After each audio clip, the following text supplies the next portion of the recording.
North Carolina's Outer Banks are known throughout the state and the country for their beautiful beaches and distinctive natural landscape. But accessing the remote islands has always presented unique transportation challenges.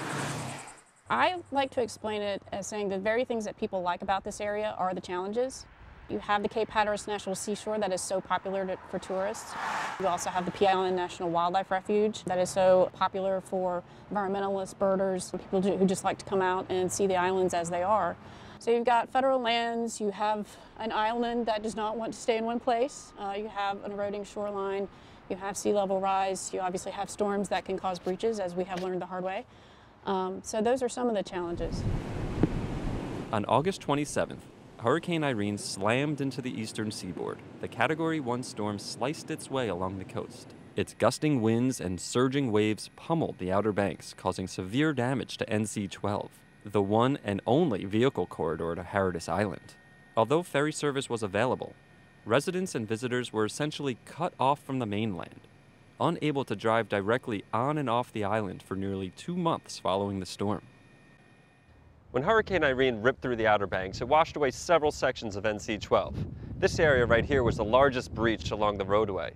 The North Carolina Department of Transportation constructed this temporary bridge to allow vehicle traffic to the rest of the island.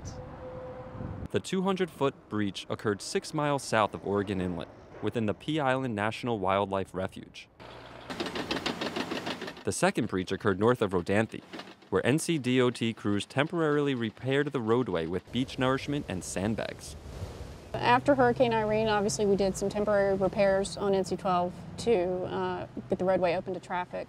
And now that those repairs are done, we want to hear from the public what we need to do long term. Because the breaches happened just south of Oregon Inlet, these two sites are going to be part of the Bonner Bridge replacement study. Phase 1 of the Bonner Bridge replacement study called for the replacement of the 50-year-old 2.7-mile Huppert C. Bonner Bridge, which has deteriorated beyond repair. Phase 2 calls for developing long-term solutions to NC-12, including the areas breached by Hurricane Irene. One of the things we're really committed to now in the DOT is to really have public input. We see ourselves as being presented challenges, transportation challenges, and then we make suggestions, but ultimately the community needs to weigh in and say what they want. Greer Beatty and her team at the NCDOT respect the various interest groups involved with the decision-making process. There are endangered species, there are seasonal travelers, there's just a lot of unique situations that come together. What we're trying to do is understand that this is a very unique and beautiful, wonderful place. It's why people want to go to the Outer Banks, is because it is so special to not just people in North Carolina, but people all across the country. So protecting that, finding a balance, and that's really what this is about. How do you find balance? How do you find balance to support the economy, support the people that live there, and at the same time, protect what makes that area beautiful and wonderful? And that's why we're doing public hearings in 3 different places. The NCDOT has scheduled 3 public workshops to discuss the various long-term options for NC-12. We can't responsibly spend the taxpayer money and not listen to the very people who have to live here. We got a presentation set up that you'll watch first. Thank you. Everything is on the table, including the impact on the habitats of protected species such as piping plovers, sea turtles, and sea beach amaranth, vacationers and residents, and the impact on natural resources such as wetlands. Somehow the nourishment project's going to keep the dune from blowing. With input from various state and federal agencies, as well as environmental groups, the NCDOT has developed 4 options for each site breached by Hurricane Irene. The one that we're calling the Pea Island site, that's the option that completely opened up and that we put the temporary bridge on top of them. For that site, there's basically 4 options that we're looking at.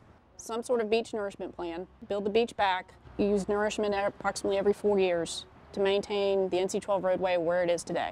Second option is to take the roadway and move it to west of where we think the shoreline is going to be in 50 years. So that's a point much farther west than where the temporary bridge is today. The other 2 options have to do with a bridge. We can either build a larger, longer bridge where the temporary one is today, right on top of where NC-12 is now, or we can take a larger, longer bridge and move it to the west of where we think the shoreline is going to be in 50 years. For Rodanthe, Those conditions, you still have 4 options, but 3 of them are essentially bridges. Either 2 bridging options, where NC-12 is right now, a 3rd bridge that goes out into the Sound and comes in back behind Rodanthe, and then the 4th option is a beach nourishment plan.